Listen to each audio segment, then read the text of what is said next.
श्री सनकादि जी।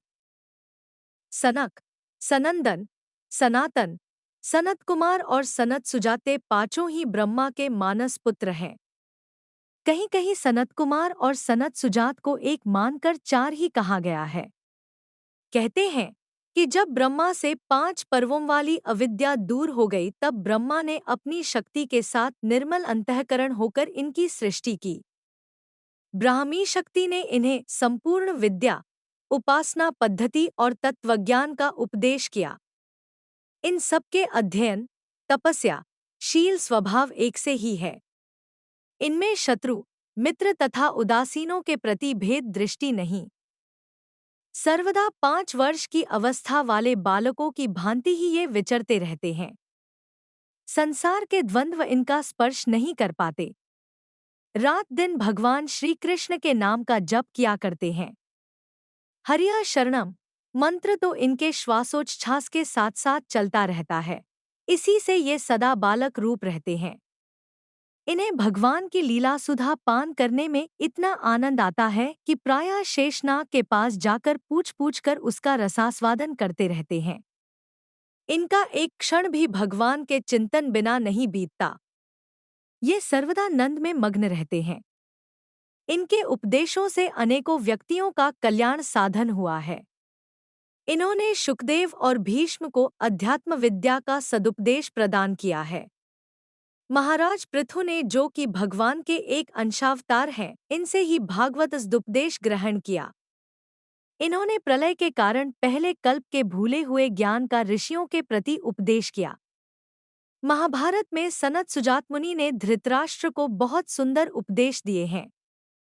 उद्योग पर्व का एक महत्वपूर्ण अंश ही सनत सुजातीय के नाम से प्रसिद्ध है। इस सनत सुजातीय पर भगवान श्री शंकराचार्य कृत एक संस्कृत भाष्य भी है। कभी कभी ये लोग स्वयं परस्पर भगवत चर्चा किया करते थे। किसी एक को वक्ता बना लेते और दूसरे सब श्रोता बनते। इस प्रकार बड़े मर्म की बातें होती।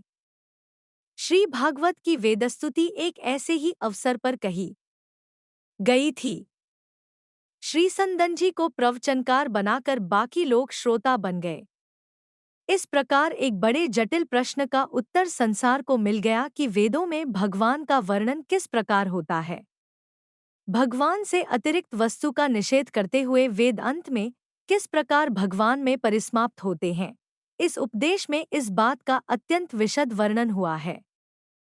भगवान के भक्तों, जीवन मुक्तों, सिद्ध संतों में संसार के कलुषित विकार काम क्रोधादि होते ही नहीं, न हो सकते हैं।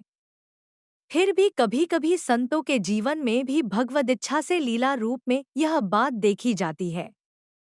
देखने वाले लोग अपने कलुषित हृदय के कारण भ्रमवश महात्माओं की लीलाओं को न समझकर उनमें काम क्रोध की कल्पना कर बैठते हैं।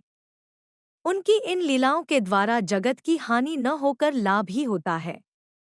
इनके संबंध में भी पुराणों में एक ऐसे ही प्रसंग का वर्णन आता है। एक बार इन लोगों ने वैकुंठ की यात्रा की। इन्हें 5 वर्ष के नग्न बालक के रूप में देखकर वहां के द्वारपालों जय विजय ने रोक दिया। इस पर इन्होंने डांटते हुए कहा, भगवान के नित्यधाम सत्व के साम्राज्य में यह विषमता उचित नहीं है। तुम दोनों के मन में कुछ गर्व और कपट अवश्य आ गया है, नहीं तो भगवान के सबके लिए खुले हुए समधाम में भला यह कैसे हो सकता है। तुम हम पर शंका कर रहे हो। इस एक रस धाम में तुम दोनों ने पेट के कारण होने वाले सांसारिक भेदभाव को स्थान दिया है, इसलिए शीघ्र ही यहाँ से गिर जाओ। यद्यपि संतों में इस प्रकार का आवेश होना असंभव है, फिर भी भगवान की ऐसी ही इच्छा थी। वे इन्हीं मुनियों को निमित्त बनाकर जगत में आना चाहते थे। कहाँ तो उनका स्थान और दर्शन इन मुनियों के लिए भी अगम्य था और कहाँ वे बंदर भालू आदि के लिए भी सुलभ हो गए। भगवान गांव के ग्वालों के बीच तक में आए। इन मुनियों को निमित्त बनाकर अपने को सुलभ कर दिया। भगवान ने स्वयं आकर इनकी स्तुति की, ब्राह्मणों की महिमा गाई, प्रसन्नता प्रकट की। तब इन्होंने मुक्त स्वर से कहा, प्रभो, हमें तो उचित अनुचित कुछ जान नहीं पड़ता। इस अपराध के बदले आपकी जो इच्छा हो वही दंड दे दो।